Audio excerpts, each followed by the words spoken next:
Let's talk about convolution. Before starting with convolution operation, let's see what is the outcome of giving an input to a LTI system. We already know what is an LTI system. So let's say that I give a input which is delta of n. What is delta of n? Delta of n is a unit impulse function. Unit impulse function which is 1 when n equal to 0 and it is 0 otherwise. So it looks something like this.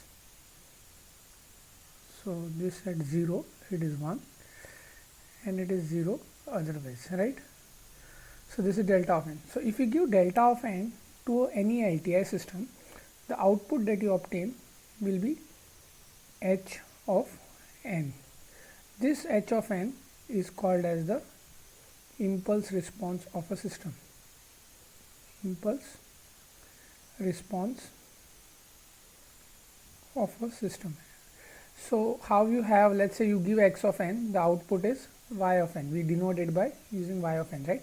So now if I give a delta of n instead of x of n, which was just a single impulse, whatever response which comes out of this particular system is given as h of n. That is impulse response is called as the impulse response of the system, is denoted by h of n. Okay. So now if I give delta of n, I will get h of n, right? Now if I give delta of n minus 1, what I will get is h of n minus 1, right? If I give delta of n minus 2, I will get an output which is h of n minus 2 and so on. So if I give delta of n minus k, I will get an output which is impulse response shifted by k sample units, right?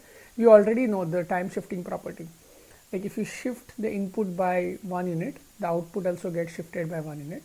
If you shift input by k units, the output also gets shifted by k units, since it's a LTI system, right? So now if I give input, this is a delta of n is a unit impulse, right, function. What will be this function at 0? So if you have a function which looks something like this, okay, if you have a function which looks something like it's got an amplitude.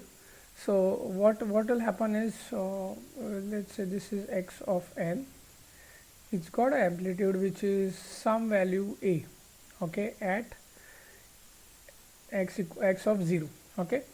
So I can express x of n as a times x a times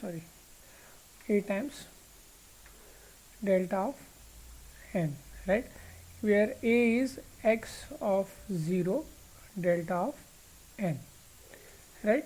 So this is one way of expressing it. So if I have another sequence which looks something like this, so 0 1, okay, and this is your x of n, I can express this as x of n is equal to x of 0 into delta of n plus x of 1 into delta of n minus 1. This is the way I can express it, because it's like two impulses. So of magnitude, this is x of 0, that's the magnitude, this is x of 1, this is the magnitude of that impulse, multiplied by delta of n. Delta of n is an impulse at n equal to 0, right? So it will give you the time instance, okay. X of 0 into delta of n plus x of 1 into delta of n minus 1 will give you this impulse, this particular sequence, right? So what I can do here is, if instead of delta of here, what I was saying was, I know that delta of n generates h of n, delta of n minus 1 generates h of n minus 1, right? So now if I give a certain sequence to some sequence which is something like this, okay, I'll draw it properly. So think about this, okay, I give a sequence which is looking something like this, okay. So let's say I give this sequence to this 0 1 2 3, okay. I can express this guy as, so let's say x of n. So let's say this is 1, this is 2, this is 3, this is 2, and this is 0, right? So I can express this x of n as delta of n plus delta of n minus 1, sorry, 2 into delta of n minus 1, 2 into delta of n minus 1 plus 3 into delta of n minus 2 plus 2 into delta of n minus 3. This itself will be x of n. So in short, what I have here is x of n is equal to x of 0 into delta of n plus x of 1 into delta of n minus 1 plus x of 2 into delta of n minus 2 plus x of 3 into delta of n minus 3. The others are 0, right? If I give this x of n as an input to this guy, what I'll be getting at the output is, if you see, for delta of n, I will be getting h of n, x of 0 into h of n, right? Because for this delta of n, okay, I am getting an output which is h of n. For delta of n minus 1, I will be plus x of 1. Amplitude, it does not matter, right? Because it's a scalar. So whatever scalar you apply, you will get a scalar output. It's basically the linearity property. This is a scalar. Okay, so I am scaling the delta of n by a value of x of 0. So I will get a x of 0 into the output. So here it is x of 1 into delta, or sorry, h of n minus 1 plus x of 2 into h of n minus 2 plus x of 3 into h of n minus 3, right? So this is what I get.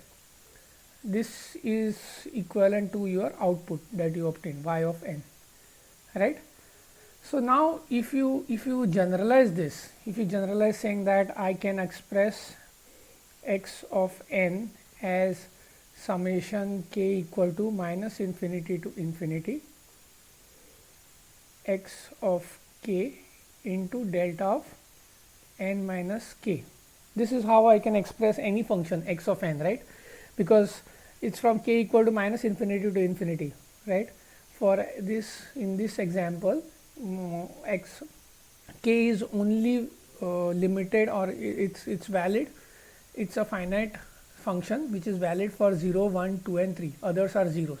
So I can basically express, this is a generalized form of that x of n. Now this particular guy, if I input it to a LTI system, I will be getting an output which is summation k equal to minus infinity to infinity x of k. Instead of delta of n minus k, I will be getting h of n minus k, since it satisfies the property of linearity and time invariance, right? So this will be my y of n. This in short is your convolution sum formula, convolution sum.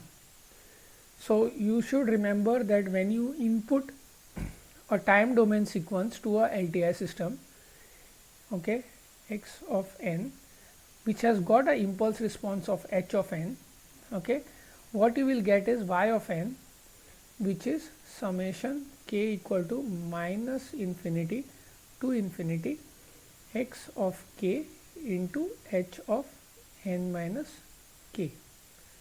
This is what I am going to get. So this is a convolution sum formula. Okay.